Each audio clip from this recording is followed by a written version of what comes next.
Pari réussi pour Jumia. La start-up nigériane a fait sa grande entrée à Wall Street, une première historique pour la tech africaine. Jumia, c'est la première start-up du continent à être cotée en bourse.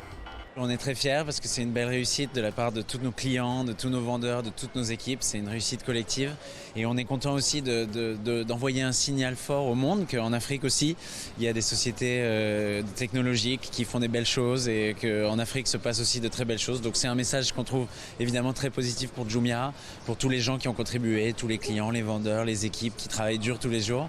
Et puis évidemment d'envoyer un message positif au monde sur ce qui se passe en Afrique, c'est quelque chose dont on est fiers.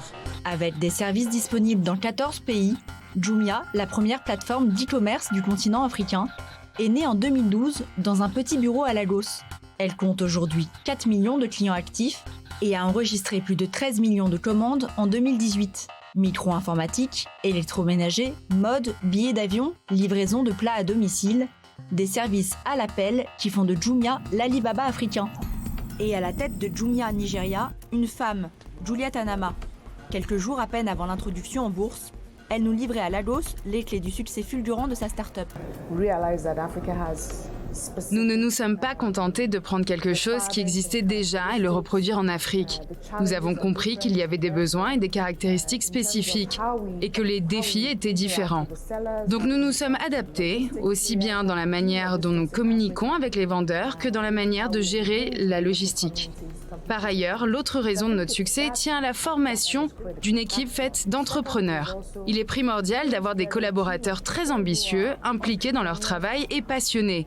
Ils veulent remplir leur mission. Voilà pour moi les deux facteurs les plus importants.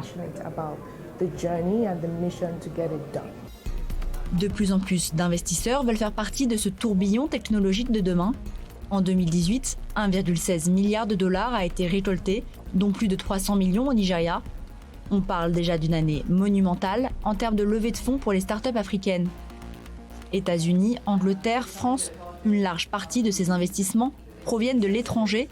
Et parmi ces investisseurs qui ont parié sur le Nigeria, Seedstars, un fonds capital risque suisse. Avec Seedstars, nous nous sommes rendus dans plus de 65 pays, surtout des marchés émergents. Cela nous a permis de nous rendre compte que le Nigeria possède un écosystème très développé. Les startups font déjà des choses incroyables. Nous avons été témoins de belles réussites. Et cela encourage encore davantage de startups à rejoindre l'écosystème au Nigeria.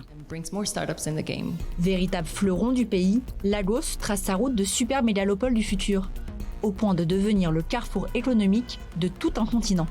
Nous sommes sur Victoria Island, c'est le centre d'affaires de Lagos. Cette ville de 20 millions d'habitants est le poumon économique, technologique et financier du Nigeria.